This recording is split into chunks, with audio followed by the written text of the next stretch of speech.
السلام علیکم ورحمۃ اللہ وبرکاتہ۔ الحمدللہ وحدہ والصلاة والسلام علی من لا نبی بعدہ، اما بعد۔ ناظرین کرام، آج کل ماحول سیاسی لحاظ سے بڑا ہی تناؤ کا شکار ہے۔ نوبت یہاں تک پہنچ چکی ہے کہ ایک گھر میں رہنے والے بھی اس مسئلے پہ جب بحث مباحثہ کرتے ہیں، آپس میں گفتگو کرتے ہیں، تو ایک دوسرے سے لڑنا شروع ہو جاتے ہیں۔ گھر سے باہر نکلے، محلے میں یہ حالات ہیں، محلے سے نکلیں مساجد کی طرف اگر دیکھا جائے تو وہاں پہ بھی جب اس طرح کی کوئی بات ہو جاتی ہے تو وہاں پہ بھی تلخ جملوں کا تبادلہ ہو جاتا ہے۔ اگر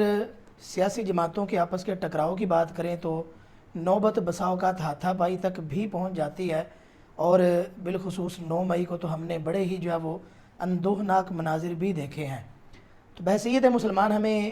یہ دیکھنا چاہیے، سوچنا چاہیے کہ اسلامی تعلیمات اس حوالے سے ہماری کیا رہنمائی کرتی ہیں کہ ہمیں بطور مسلمان کس طرح کا کردار ادا کرنا چاہیے۔ یاد رکھیے، مسلمانوں کا جو اللہ تعالیٰ نے قرآن مجید میں آپس میں رشتہ بیان کیا ہے وہ رحماء بینہم، کے مسلمان آپس میں رحم دل ہوتے ہیں، ایک دوسرے کے اوپر شفقت کرنے والے ہوتے ہیں۔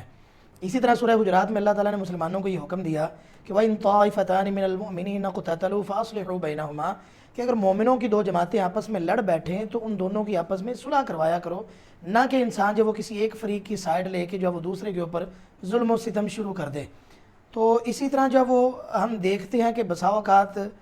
سیاسی یا صوبائی عصبیت اس قدر بڑھا دی جاتی ہے، معاملات اس نہج تک چلے جاتے ہیں کہ اس لڑائی کے اندر بسا اوقات یہ ہوتا ہے کہ اس لڑائی کو جہاد کا نام بھی دے دیا جاتا ہے، اور پھر جو اس لڑائی میں، اس چپکلش میں، کشمکش میں جو جان سے ہاتھ دھو بیٹھتے ہیں ان کو شہید کا لقب بھی دے دیا جاتا ہے، جبکہ اسلامی تعلیمات اس کے بالکل برعکس ہیں۔ نہ تو یہ آپس کی لڑائی کسی قسم کا جہاد ہے، بلکہ یہ جہاد تو نہیں ہو سکتا، البتہ فساد وہ اسے ضرور کہا جا سکتا ہے۔ تو جہاد وہی ہے کہ جو کافروں کے خلاف مسلمان اپنے مال کے ذریعے کرے، اپنی جان کے ذریعے کرے، ان کو بتا کے کرے کہ بھئی ہم تم سے جہاد کر رہے ہیں، یا پھر انسان کسی فورم پہ ان کا مقابلہ کرتا ہے تو اس مقابلے کو وہ جہاد کا نام تو دیا جا سکتا ہے، یا آپس میں ایک دوسرے کے گتھم گتھا ہونے کے نام کو وہ جہاد ہرگز نہیں کہا جا سکتا۔ تو اس لیے جب آپس میں یہ گروہ بندی کی بنیاد پہ جب لڑائی لڑی جاتی ہے تو اسے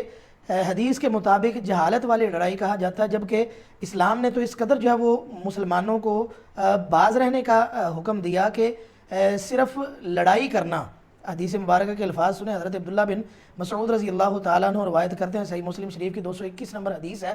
کہ اللہ کے نبی صلی اللہ علیہ وسلم نے ارشاد فرمایا، سباب المسلم فسوق، مسلمان کو گالی دینا یہ کبیرہ گناہ ہے، وقتالہ کفر، اور اس سے لڑائی کرنا یہ کفر ہے۔ یعنی مسلمان کا دوسرے مسلمان سے لڑنا اسے ویسے ہی کفر کا موجب قرار دیا گیا، تو کسی بھی انسان کو یہ زیب نہیں دیتا کہ وہ مسلمان سے لڑے۔ تو جو انسان ایسی لڑائی میں شامل ہو جاتا ہے کہ جس کا کوئی سر نہیں، کوئی پیر نہیں، آپس میں صرف اور صرف عصبیت کی بنیاد پہ، گروہ بندی کی بنیاد پہ وہ لڑائی ہے، اس لڑائی کے اندر اگر کوئی مارا جاتا ہے تو اللہ کے نبی صلی اللہ علیہ وسلم کے فرمان کے مطابق اس کی موت شہادت والی نہیں بلکہ جہلیت والی موت ہے۔ سیدنا ابو ہریرہ رضی اللہ تعالیٰ عنہ روایت کرتے ہیں، سنن ابن ماجہ کی 3948 نمبر روایت ہے، حضرت ابو ہریرہ رضی اللہ تعالیٰ عنہ بیان کرتے ہیں کہ اللہ کے نبی صلی اللہ علیہ وسلم نے ارشاد فرمایا، من قاتل تحت رایت عمیت، جس بندے نے اندھا دھند لڑائی لڑی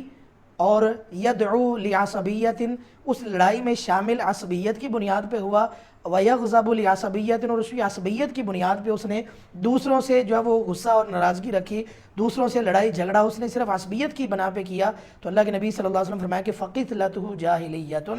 تو اس کی جو موت ہے، اس کا جو قتل کیا جانا ہے وہ جاہلیت والا ہے، اس کی موت وہ جاہلیت والی موت ہے۔ تو اس لیے آپس میں وہ محبتیں بانٹیں، الفتیں نچھاور کریں، اور ایک دوسرے کے ساتھ وہ میل محبت رکھیں۔ اور جہاں تک سیاست کا تعلق ہے تو ہم دیکھتے ہیں کہ یہ سیاسی لوگ وہ چند لمحوں کے لیے آپس میں وہ ایک دوسرے کو برا بھلا کہتے ہیں، لیکن دوسرے ہی لمحے وہ ایک میز پہ بیٹھ کے کھانے بھی کھا رہے ہوتے ہیں، دعوتیں بھی اڑا رہے ہوتے ہیں، اور آپس میں وہ ہنسی مذاق بھی کر رہے ہوتے ہیں، خوش گپیاں بھی لگا رہے ہوتے ہیں، لیکن عام آدمی وہ ان کے پیچھے وہ باہم دست و گریبان ہوتا ہے، جو کہ کسی طریقے سے بھی، کسی زاویے سے بھی، کسی لحاظ سے بھی یہ درست عمل نہیں ہے۔ اللہ رب العزت سے دعا ہے کہ اللہ ہمیں وہ شریعت اسلامیہ کے مزاج کو سمجھنے اور عقل و شعور کو استعمال کرنے کی توفیق عطا فرمائے۔ السلام علیکم ورحمۃ اللہ وبرکاتہ۔